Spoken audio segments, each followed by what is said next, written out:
I'm okay. I'm waiting to see what's happening south of the border. How would you interpret what's going on today? We were expecting to hear that they were being implemented, but we're hearing nothing now. Of course, we're all waiting anxiously to see what message the president will deliver, and I'm no different than every other Canadian in that regard.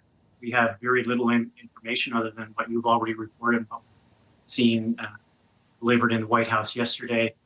As I understand it, there's been a chill in some diplomatic channels, so I think we're just going to have to wait and see. But regardless of the outcome and regardless of the president's decision, one thing is certain: we need to be ready, but we also need to ensure that we're strong and unified in the approach, strategic in the response, responsible in the response.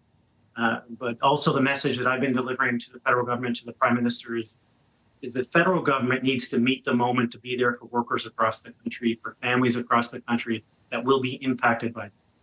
This is a historical moment. It's an existential moment for Canadians, and it rightfully deserves the federal government to stand up and to be there in a supportive. What would you like to see what would you feel the government had met this moment? What do they need to do, the federal government?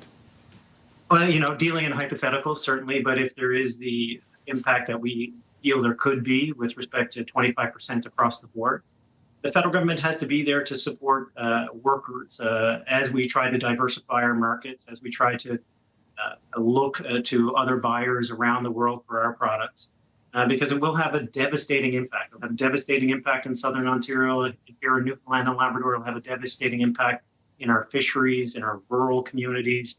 And it's not just about standing up and increasing unemployment insurance, employment insurance. It's about being there for everybody who touches those rural communities, everybody who's involved in the industry, not just the harvesters or the plant workers, for example. It's the trucker, it's the people who buy ice and the supply chain, all of those rural communities. And that example, it's probably unique to us with crab in Newfoundland and Labrador, fisheries in Newfoundland and Labrador. But that's the same for auto workers in Southern Ontario. It's the same for farmers in Saskatchewan. It's across the board. And that's why it's incumbent upon the federal government to stand up and support workers across Canada. As a provincial government, we have limited levers available to us in terms of monetary policies or fiscal capacity within our own treasury to meet that moment. The country exists as a federation for moments like that. And I think they've heard the voice of premiers. I think they will be there to support workers. But this is a moment that we cannot be divided. We need to be united.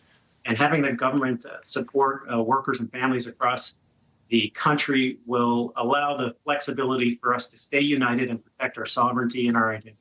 Are you worried, you've said a few times about being united. Are you worried about the fact that Trump has said that some of the tariffs may not go into effect? It might be less for oil, that it might break down our united front here in this country? Certainly that's a concern. And I've said from day one, first of all, he conflates issues. This border issue was never really about the border. It's always about tariffs. We have to be very worried that he is attacking the country. He's attacking our identity. He's attacking who we are as Canadians, our values, the values that we love and endorse as Canadians. This is a full affront and assault to who we are. So in order to meet that challenge, we need to be united. And he is going to try to divide us by trying strategically to potentially divide different tariffs and the impact of different tariffs on different industries and different regions. That's where we need to come together stronger than ever before to protect who we are as Canadians. And I believe every Canadian, from coast to coast to coast, wants to meet that moment. No one wants to be an American here, certainly not me, and certainly no one that I represent. And if this tariff does go into effect today, does Canada have to go hard on the retaliation? Do we bring in the plan that the government has talked about, the federal government has talked about, or should there be more?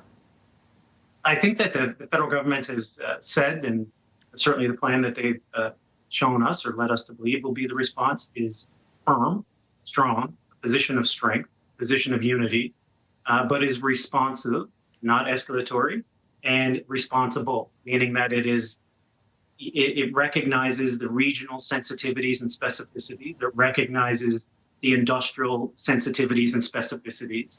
And no one industry, no one region should bear the full brunt of President Trump's tariffs. And I do believe that the federal government has thought about that strategically. They've thought about it from a perspective, from an economic perspective, but importantly as well, they've thought about, retaliatory tariffs in the political link, in the political dynamic. And I think that's equally important when you see how President Trump has responded in the past, whether it's his previous administration or in his election campaign. Getting into his sphere of influencers and his sphere of influence is incredibly important. And that's why there's this, I do believe the federal government has thought about those three levels of tariffs, if you will, and how to respond in a responsive and responsible, strong way on being made. All right, Premier, thank you very much for joining us today. We appreciate you taking the time.